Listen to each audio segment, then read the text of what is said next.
लेकिन अनजाने में भी कोई कर देता है तो उससे भी भगवान से प्रसन्न होते हैं और वो दे देते हैं जो जिसकी कल्पना भी नहीं कर सकते। मैं ऐसा ही एक इतिहास कहता हूं जिसे सावधानी पूर्वक श्रवण करें। गुरु ग्रह नाम का एक बहुत पहले समय में निषाद भील था। वह भील बड़ा हत्यारा था। पशुओं को मार कर खाना, चोरी करना, व्यभिचार करना, जुआ खेलना, शराब पीना, कोई भी शुभ कार्य वो नहीं करता। सभी उसके अंदर अवगुण ही अवगुण थे। महादुरात्मा, महापापी वह भील। एक दिन उसकी पत्नी गर्भिणी थी और उसने कहा मुझे भूख लगी है, भोजन कराओ।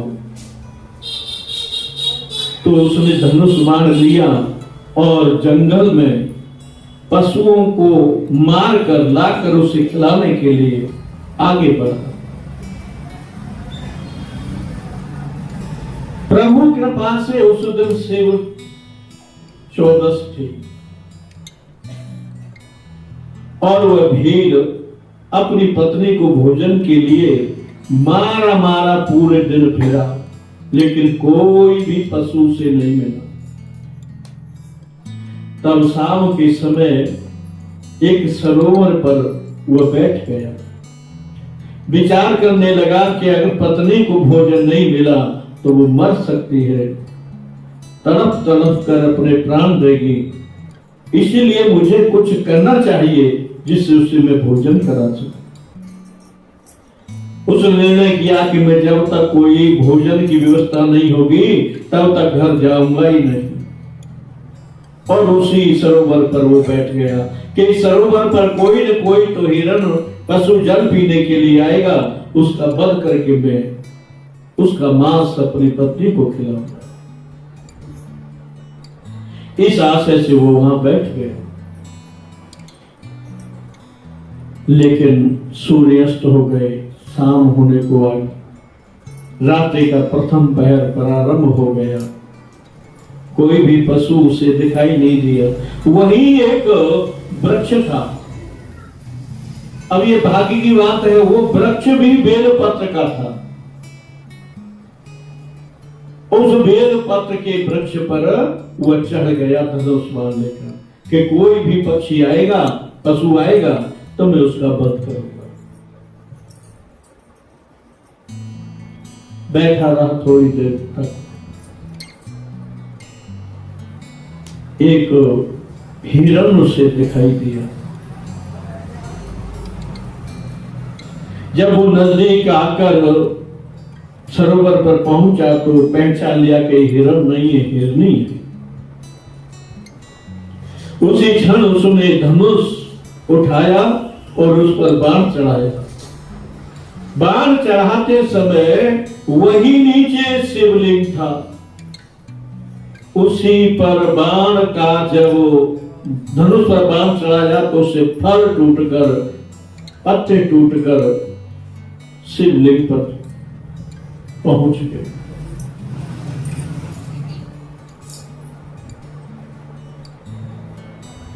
अब वह जैसे बाण छोड़ने लगा तो हिरणी ने कहा कि हे व्याध, तुम ये क्या करते हो? तब उस व्याध ने कहा कि मेरी पत्नी भूखी है, मैं तुझे मार कर वध कर कर तेरा मांस अपनी पत्नी को खिलाऊंगा। बहुत अच्छा हुआ जो तू आ गई। तो उस इंद्रनी ने कहा कि अच्छी बात है, मैं तो बड़ी भाग्यशाली हूं कि मेरा ये नश्वर शरीर, बेकार शरीर जिसकी कोई कीमत नहीं है, तो दूसरे के हित के काम आएगा। तुम्हारी पत्नी के प्राण बचेंगे, अच्छी बात है। लेकिन एक बात है। भील ने कहा क्या? कि मेरा पति घर में और बच्चे हैं, उन बच्चों का हाथ अपने पति के हाथ में सौंपा, फिर मैं तुम्हारे पास यह लौट कर आऊंगी, तब मुझे मारना और अपनी पत्नी को खिला। व्याध ने कहा, तू झूठ बोलती है, कोई भी वापस नहीं आता है। तू जाएगी, तेरे प्राण सबको प्रिय होते हैं, तू फिर मेरे पास दोबारा नहीं आएगी, ये मौका नहीं चूकूंगा मैं अवश्य मारूंगा तुझे आज। तब हिरणी ने कहा कि ये पूरा जगत तो सत्य पर टिका है, अगर सत्य न हो तो फिर जगत ही नहीं है, और जो जीव पराये हित में कार्य करता है वो सबसे बड़ा पुण्य होता है। इसीलिए मैं ये अवसर नहीं छोड़ूंगी। हे व्याध, मैं सत्य कहती हूं, मैं निश्चित आऊंगी, खाली मुझे अपने बच्चों को अपने पति के हाथों सौंप करने। कुछ उसकी समझ में आया, भोले बाबा की कृपा, बोला ठीक है जल्दी आना। वो चली गई घर। तो एक पैर निकल गया और उस पैर में 4 पैर होते, चारों पैर में भगवान शिव की पूजा करनी होती है। तो एक पैर की पूजा उस भील की अनजाने में हो गई। अब उसकी हिरणी की एक बहन थी, वो उसे भी प्यास लगी और वो सरोवर पर पहुंची जल पीने के लिए। तब तक दूसरा पहर लग गया। अब तो व्याध बड़ा खुश हुआ, चलो ये भी आ गई, इसका भी वध कर देता हूं, और फिर बाद में वो कहकर चलेगी, वो भी आएगी, उसका भी वध करूंगा। अब तो पूरे घर को मैं खिलाऊंगा। बहुत खुश हुआ। जैसे उसने धनुष पर बाण चढ़ाया, फिर पत्ते और फल और जल नीचे गिरे जो भगवान शिव के सिर पर पहुंच गए। दूसरे पैर की भी उसकी पूजा हो गई। उसके धीरे धीरे पाप नष्ट होने लगे। पहली पूजा से पाप नष्ट हुए, अब दूसरी पूजा हो गई, आधे पाप नष्ट हो गए। जो ही बाण वो छोड़ने को लगा तो हिरणी ने कहा कि हे व्याध, तुम क्या करते हो? व्याध ने वही कहा जो पहली वाली हिरणी से कहा। तो उस हिरणी की बहन ने कहा कि मैं अपने बच्चों को अपने पति को सौंपा, फिर मैं लौट कर आऊंगी, फिर मुझे मारना, अपने घर वालों को खिला। व्याध ने कहा कि नहीं, तुझसे पहले भी एक आई थी, वो अभी तक नहीं आई, तू भी चली जाएगी तो मेरी तो पत्नी भूखी मर जाएगी। तब उसने कहा कि हे व्याध, मनुष्य झूठ बोल सकता है, लेकिन हम पशु झूठ नहीं बोलते।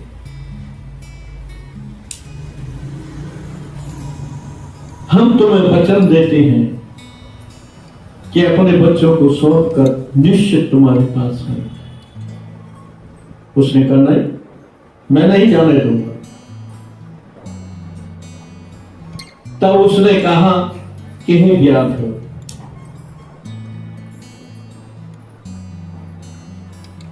लगता है कि तुम सत्य से परिचित नहीं हो। अगर तुम्हारे जीवन में सत्य होता, तुमने अगर किसी से सत्य बोला होता, तो तुम दूसरे की सत्य को समझते। क्यों? कि जो जैसा होता है उसे वैसा ही दिखाई देता है। जिनकी रही भावना जैसी और प्रभु मूरत देखी तिन तैसी। अब तो भगवान की कृपा, भोलेनाथ की, आधा पाप उसका कट गया था, क्योंकि दूसरे पैर की पूजा हो गई। बुद्धि में कुछ अंतर आया, बोले कहा ठीक है जब तू जा सौंपा जल्दी आना, बोल ठीक, चली गई। इतने में ही वो दोनों बहनों को खोजते हुआ पहली वाली का पति आ गया।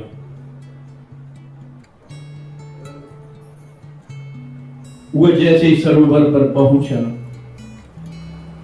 तीसरा पहर लगा और उस व्याध ने धनुष पर बाण चढ़ाया, फिर फल और पत्ते और जल शिवलिंग पर चढ़ गए। तीसरी पूजा हो गई, तीसरे पहर की।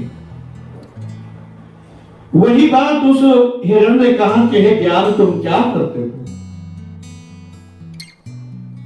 व्याध ने कहा कि मैं तुम्हारा वध कर अपनी पत्नी को खिलाऊंगा। हिरण ने कहा कि मेरे छोटे छोटे बच्चे हैं,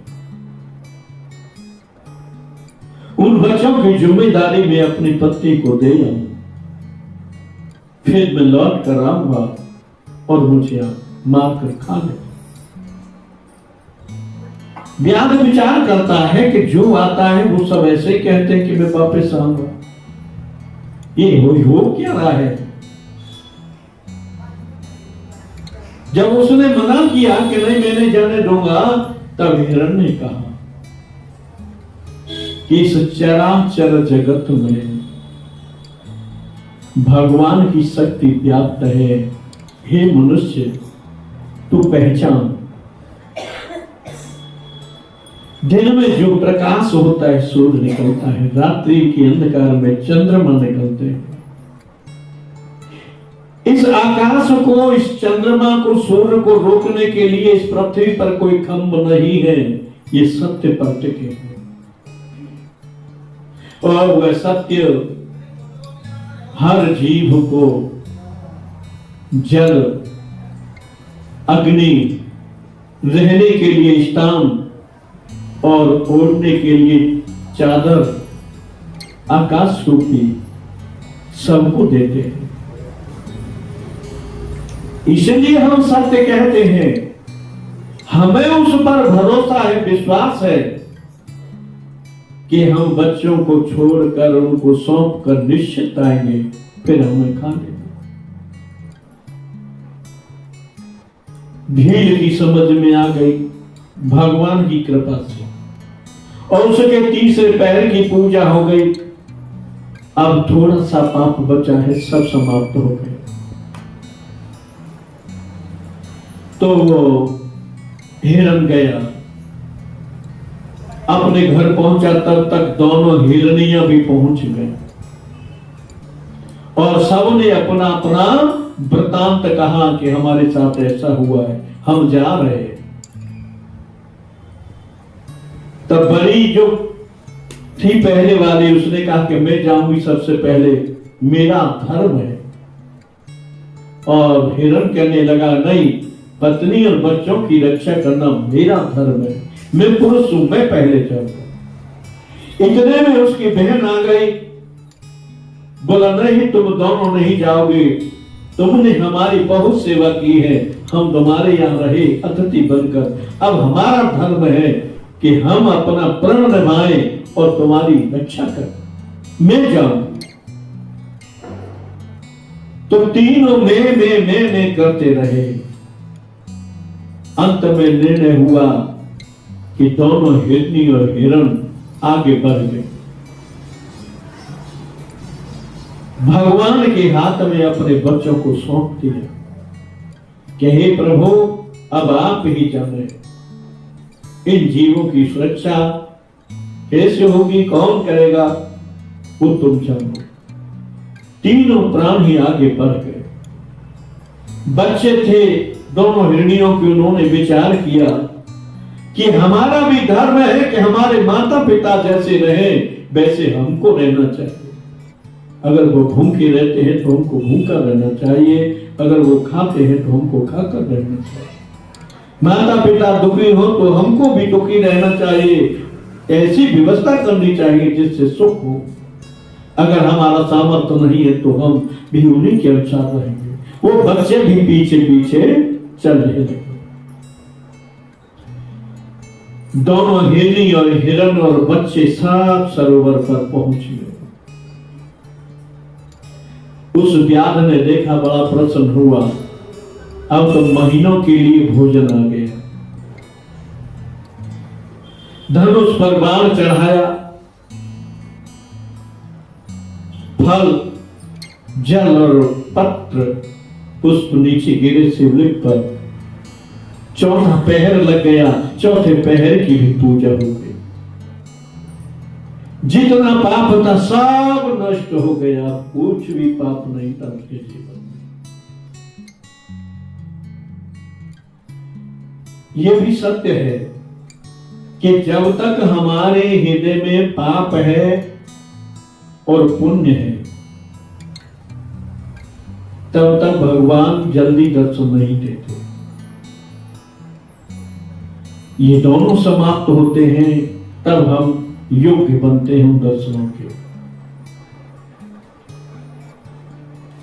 भगवान शिव की पूजा हो गई, धनुष पर बाण चढ़ाया, चौथा पहर भी जागते जागते उसने व्यतीत किया। भगवान शिव प्रसन्न हो गए उस पर और उसका हृदय बदल गया। अब विचार करने लगा कि ये पशु होकर सत्य बोलते हैं और अपने वचन के लिए अपने प्राणों की भी चिंता नहीं करते, और मैं मनुष्य होकर कितना निर्दयी हूं, कितना हत्यारा हूं कि अपनी पूर्ति के लिए, अपने शरीर रखने के लिए मैं इनका वध करने जा रहा हूं, जबकि ये अपना शरीर त्याग कर दूसरे की सेवा में देना चाहते हैं। मैं बहुत निकृष्ट हूं, बहुत पापी हूं, बहुत नीच हूं। जब ये भाव मनुष्य के हृदय में आता है, तब मानो वो मनुष्य बनने के लिए योग्य हो रहा है।